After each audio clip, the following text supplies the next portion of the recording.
नमस्कार, मैं SC Sharma healing touch acupressure की ओर से आपका हार्दिक स्वागत करता हूं। आज के इस वीडियो में हम आपको कोरोना वायरस के शिकार होने पर उसका फॉलोअप क्या क्या करना है इसके बारे में बताएंगे।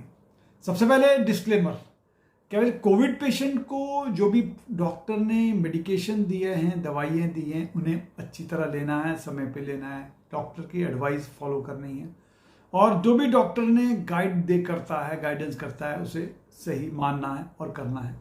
इसके साथ साथ अगर हम लोग एक्यूप्रेशर के भी ट्रीटमेंट लेंगे तो हमें रिकवरी में बहुत फास्ट होगा, बेटर होगा और हमें तुरंत स्वस्थ होने की तरफ हम तेजी से बढ़ेंगे। आज कोरोना वायरस की सेकेंड वेव आ रही है, यानी इसके बहुत सारे सिम्टम अलग ही हैं।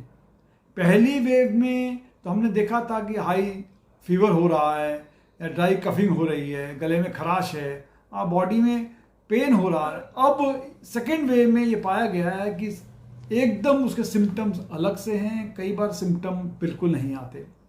तो जो आजकल के जो सिम्टम आ रहे हैं उसमें बुखार, कफ वो तो है ही, पहले जो आ रहा है गले में खराश तो है ही। इसके अलावा ये देखा गया है कि इसमें बॉडी पेन भी बहुत हो रहा है, पूरे बॉडी में इसका इफेक्ट पड़ रहा है, सारे सिस्टम इससे अफेक्टेड हैं, यानी ये ब्रेन में भी इफेक्ट करता है, लंग्स में भी है, हार्ट में भी इफेक्ट करता है, नर्वस सिस्टम में इफेक्ट करता है और ब्लड क्लॉटिंग हो या जीआईटी हो या पाचन तंत्र में भी इसका असर पड़ रहा है। बहुत से लोगों को ये पाया गया है कि उन्हें जॉइंट पेन्स भी हो रहा है, आई में अफेक्टेड हो रहे हैं, कई बार आई लार हो रही है, वेट कफ आ रहा है, ड्राई कफ आ रहा है, यानी भिन्न भिन्न सिम्टम उसके आ रहे हैं, नए नए सिम्टम्स पता चल रहे हैं उसके वो करने के लिए। यानी कई बार ये भी देखा गया है कि किसको अर्थराइटिस नहीं है तो भी उसके सुबह सुबह जॉइंट्स में पेन हो रहा है, इसका भयंकर पेन हो रहा है, आंखों में कई बार लाली भी पड़ रही है और बहुत थकान हो रही सीढ़ी चढ़ने में। यानी कई बार स्मेल या टेस्ट भी उसकी अफेक्ट हो रही है, यानी उससे कई लोगों को ये पाया गया है कि उन्हें लूज मोशन बहुत ज़्यादा हो रहे हैं, लंग्स में कंजेशन है, डिप्रेशन हो रहा है, एंग्जाइटी है, इंसोमिनिया है। और एक बार ये भी देखा गया, कई लोगों ने जब टेस्ट करवाए हैं तो एंटीजेंट में तो नेगेटिव आ रहा है और आरटीपीसीआर करवा रहे हैं उसमें भी नेगेटिव आ रहा है, लेकिन फिर भी ये पाया गया कि उनमें कोरोना वायरस है क्योंकि एसिम्टोमेटिक टाइप का हो रहा है। ऐसे केस में जब सीटी स्कैन कर रहे हैं तो इसमें पता चल रहा है कि भारी मात्रा में जो इन्फेक्शन आपके अंदर है, इन्फ्लेमेशन हो रहा है, अंदर हो रहा है। तो इसलिए आप इसके रिपोर्ट का इंतज़ार न करें और तुरंत ही आपका ट्रीटमेंट शुरू कर दें। सबसे पहले काम ये करना है कि स्टीम लेना है, 2 टाइम कम से कम स्टीम लें, गरारे करना शुरू कर दें और ऑक्सीमीटर में अपने ब्लड लेवल को चेक करते रहिए, क्योंकि ब्लड लेवल भी कई बार अचानक फॉल करता है। इसीलिए हमें ये सब ध्यान रखने की ज़रूरत है। टेम्परेचर को वॉच करना बहुत ज़रूरी है और ये ध्यान रहे वो किसी भी हालत में 99 से ऊपर न जाए और ऑक्सीजन लेवल अगर 90 से कम हो रहा है तो तुरंत सजग होने की ज़रूरत है। कोशिश करो कि उसे 90 से नीचे न जाने दें। उसके अलावा ये भी पाया गया है कि फर्स्ट डोज में अगर जो ले लेता है उसके बाद भी कोवैक्सीन हो या कोविशील्ड हो, दोनों केस में ये पाया गया है कुछ ना कुछ साइड इफेक्ट कुछ लोगों को हो रहे हैं।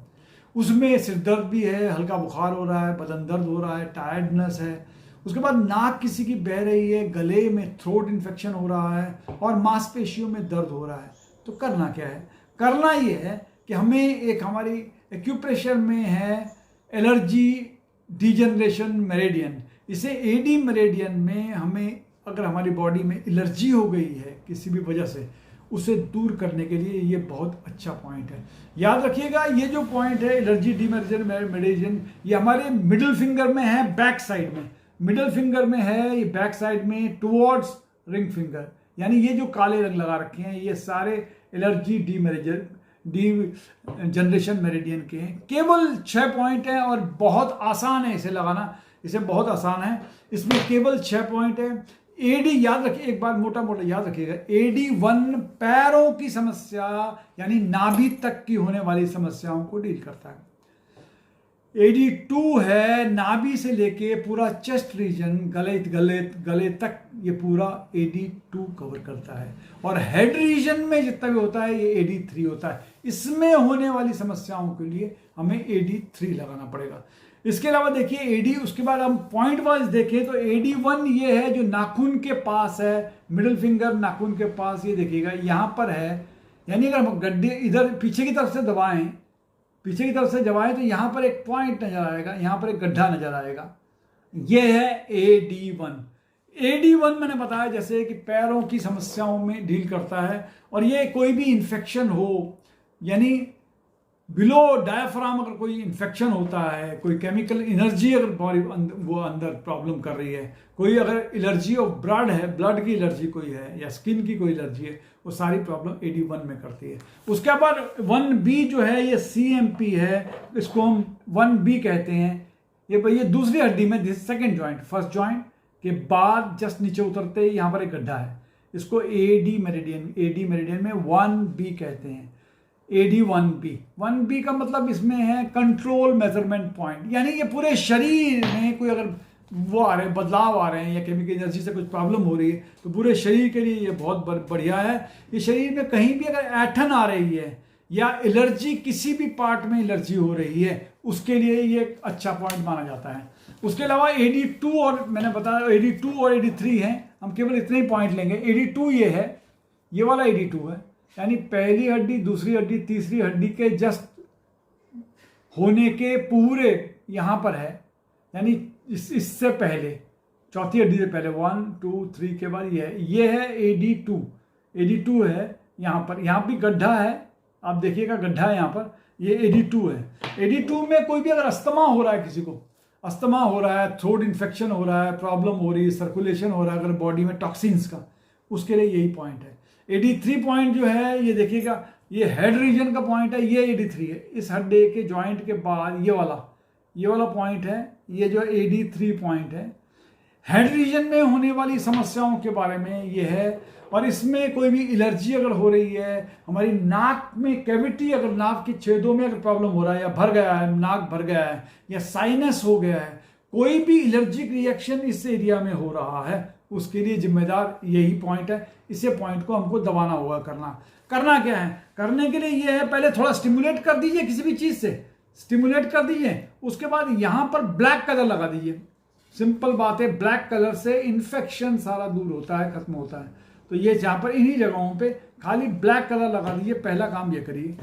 अगर ब्लैक कलर नहीं है, घर में मेथी है तो मेथी का दाना लगा सकते हैं, मेथी का दाना लगा सकते हैं। मेथी के दाने से भी इससे काफी असर पड़ेगा, आपको फायदा होगा इसके। तो ये जो ब्लैक कलर आपने लगाया है, इसे कम से कम 8 to 10 आवर्स पर डे लगाना है, कम से कम 2 दिन लगाइए। अगर आप इंजेक्शन लगाने जा रहे हैं तो ये हम ब्लैक कलर लगा दीजिए, उसका आफ्टर इफेक्ट्स नहीं होगा, और अगर होगा भी तो कम होगा। अगर लगा लिया इंजेक्शन तो भी समस्याएं कुछ आ रही है, तो यहाँ पर आप ब्लैक कलर लगा लीजिए।